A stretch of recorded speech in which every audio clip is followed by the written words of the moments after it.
Hey fan collectors, I've got something pretty cool to show you today. Both of these old Hunter fans came from Brian Hicks in North Carolina. The first one is a Hunter 22046. This is probably from sometime in the early 70s. Has this really nice stamp tag on it. Both of these fans were factory khaki white. Has a nice cast iron switch housing.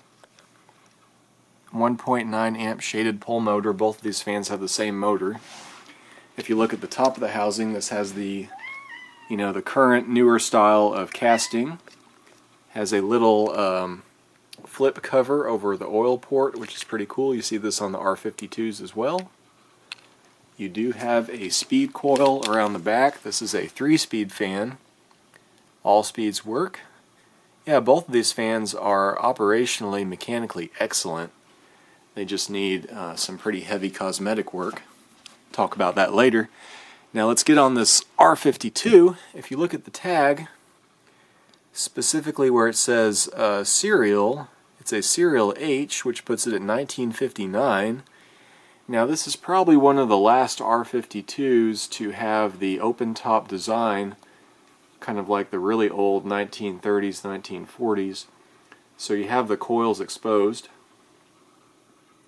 This makes for a slightly lighter fan than the heavier casting that has more cast iron around the edge. Has the same speed coil, has original cloth insulated wiring, which is nice, has a pot metal trumpet canopy. Really cool retro look. I don't know about y'all, but I really like the khaki color on these later R-52s. For some reason, the earlier ones from the 40s, those look good to me in black, but these later ones, I don't know, something about them in white looks really nostalgic, I guess. But comparing the housings, this has kind of a rougher sand cast to it, and this is all perfectly smooth and polished.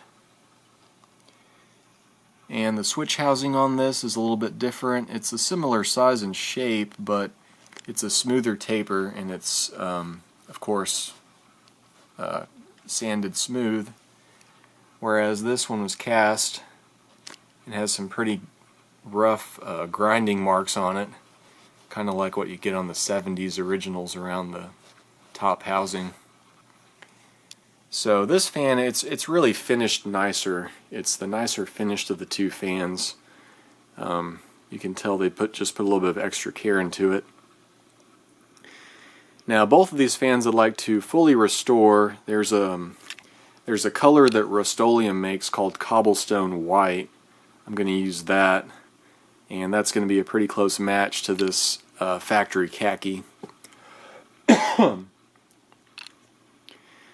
So yeah, these fans, I plan to strip them all the way down to the cast iron. I'm going to try to get these tags off. I've heard these are just push pins, and you can use a putty knife to drive in there and just pop it out. So they look like rivets, but they're not split out in the back, so you should be able to just drive the pin out. Because I want to get these tags off, I want to strip all the paint off and then put on a thin coating. I guess this case it'll be the khaki paint. Let it dry very well, multiple days, and then take some really fine sandpaper and go over the top and reveal the raised brass letters.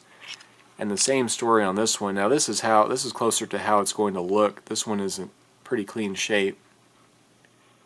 Really nice detail you don't see on later originals are these embossed plates. But yeah, I'm going to take this all the way down to bare metal. I'm not exactly sure what I'm going to do with the speed transformer, if I'm going to just mask it off and work around it or remove it. I'd really rather not mess with any wiring up here if I don't have to, because I just had the idea that this is all going to be delicate and I don't want to mess with it, because this fan runs so smoothly and so quietly. It'd just be a real shame to have to fix anything if I break it. So yeah, I want to take my time with these. On those 22206s, I prepped it pretty well, but I did not take it down to bare metal. I just cleaned up the surface and then sprayed right over it. They look nice, but I want these two to look just as brand spanking new as I can, because these are really antiques, especially this R-52, and it deserves some extra care. So this guy I hope to eventually install in my living room. It has an angled ceiling, but I'd like to build a trim block so I can put this trumpet canopy upright and have the trim block, cut at a 30 degree or whatever it is. Show that off. For this one, I'd like to get an adapter bracket. If not, I'll just use C brackets. Use pecan blades on both of them. And this one, probably just C brackets. This guy I'd like to fix up really nice and give to my parents for Christmas, and they can install it in the living room, or I can install it for them in the living room. They have a really nice custom home with a lot of antiques in it and just a kind of a cheap craft-made builder fan, so it would be nice if they had something a little bit more interesting and much more powerful. They live in Texas, so ceiling fans are a must. Alright guys, well thanks for watching. When I start to work on these fans, I'm going to try to update y'all, keep you updated on the progress. And when I go back to Texas next month, I'm going to hang up my 22206 in white, featured on my previous video. And then over here I have the adapter bracket for that fan, drying now after a couple coats of heirloom white paint. It's a nice antique white. It's going to be a little bit brighter than the cobblestone white I'm going to use to finish these off, but I want these to be as close to the factory color as possible. Alright guys, thanks for watching, and I'll catch you later.